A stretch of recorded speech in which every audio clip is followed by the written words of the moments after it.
जर तसं घरात तुमच्या कोणाच्या घडलं तुम्ही गप्प असणार आहेत का? मी कसं काय गप्प असणार? माझ्या समाजातल्या लेकराला तोडून टाकलं, तुमच्या कोणत्या लेकरा बाळाच्या लेकी बाळाच्या जर तसं घडलं तर मी गप्प नाही बसू शकत. पण मला जातीवादी समजायला लागले, तुम्ही असं मारून टाकणार. 35 वर्षात त्यांचं एकही केस झाली होती, त्यांना केजीवारी लागले, त्यांना मोक्यात घालून जेलमध्ये मी सडायला लावलंय, म्हणून त्यांना माझा राग आहे. आणि तुम्ही इथून पुढे जर मराठीचा वाटा जाता तर मी जेलमध्ये तुम्हाला सडीणार, कितीही ताकद लाव, मी तो एक पाठ पुरायला खंबीर आहे. मी कोणती चूक करतोय? जरा त्या संतोष देशमुखांच्या घरी जाऊन या एकदा. एवढे लेकर आहेत त्यांचे, बापाला मारल्याचे फोटो पोरगण पोरगी नाही बघू शकत त्यांची. तोंडात गुत्तेपर्यंत मारला हरामखोरांनी त्यांना. कोणती बायको असा मार सहन करील नवऱ्या झाल्याला? कोणतं पोरगण पोरगी करील? सगळं रक्त अंगावरती सांगळलं त्या संतोष देशमुखांच्या. तरी आम्ही बोलायचं नाही. तुम्ही लेकीबाळीची छेड काढणार, आम्ही बोलायचं नाही. वा, कोणता मराठा आहे मग मी असा? माझ्या मराठ्यावर अन्याय होताना मी उघड्या डोळ्याने बघणार? मी मराठीच्या पोटचा असू शकत नाही. तुम्ही त्याचे तुकडे तुकडे करणार. त्या संतोष देशमुखांचे लेकरं दिवाळीच्या दिवशी सगळा महाराष्ट्र फटाकडे वाजवतोय. सगळ्याच्या घरात गोड जेवण आहे. ते लेकरं नाही जेवू शकत.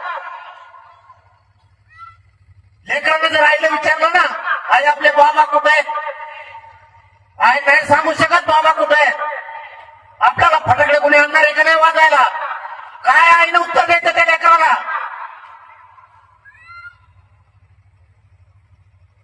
ते पोरगा पोरगी आणि त्यांची बायको एका कोपऱ्यात बसती, जनावरांसारखं ढसा ढसा रडती. हे हरामखोराला लाला वाटल्या पाहिजेत. आणि आम्ही खून प्रकार उचलला, तुम्ही आम्हाला झाकलागे म्हणता. ते माधव मुंड्यांचा सुद्धा ते मारून टाकला. अरे मांस नेता का कोणी कोणाचा मांस? यांनी त्या माधव मुंड्याचा मांस तोडून नेला. इतकी क्रूर हत्या कसं जगायचं त्यांच्या पोरांनी? ती माऊली माझ्याकडे आली, तिने सांगितलं पाटील माझा नवरा करता गेलाय, कुणी नाही आमच्या मागे वावर नाही आम्हाला. किमान पोरं माझे लेकर मोठे झाल्याच्या नंतर मला जर कधी विचारलं आई आपला बाप कोणी मारला तर मला सांगायला तरी नाव राहू दे, यांनी मारला होता, यांना जेलात घाला. म्हणून त्याच्या जेसाठी लावली. आणि आता 6 आरोपीची त्याची नार्को टेस्ट झाली. मराठी जर उतरले नसते तर माझ्या मुंडेला कधीच नाही मिळाला असता. काय चुकीचं केलं मी? तुम्ही लोकांचे घरं बंद केणार, तुम्ही प्लॉट बंद केणार, जमिनी बंद केणार. मी बोलायचं नाही का? त्या बुलढाण्यात आपल्या पुरीला मारलं गेलं, तुमच्या पुरीला मारलं, तुम्ही गप्प असणार का? मी त्या लेकीच्या बाजूला बोलायचं नाही.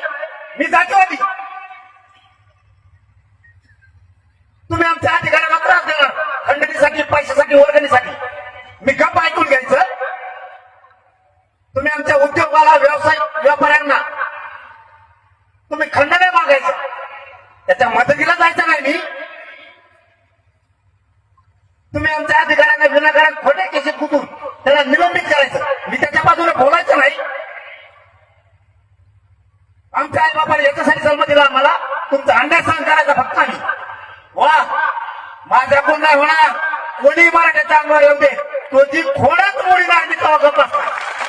हे नाही चालणार. आता खूप सहन केलं, बस मर्यादा संपल्यात आमच्या. मित्रांनो, जरांगे पाटलांच्या सगळ्याच भूमिका तुम्हाला पटतील असं नाही. सगळ्याच भूमिका मला सुद्धा पटत नाही. मी जरी जरांगे पाटलांचा समर्थक असलो तरी सुद्धा लक्षात ठेवा, सगळ्याच भूमिका पटतील असं नाही. परंतु हा माणूस अस्सल आहे, इमानदार आहे, जातीवादी नाही.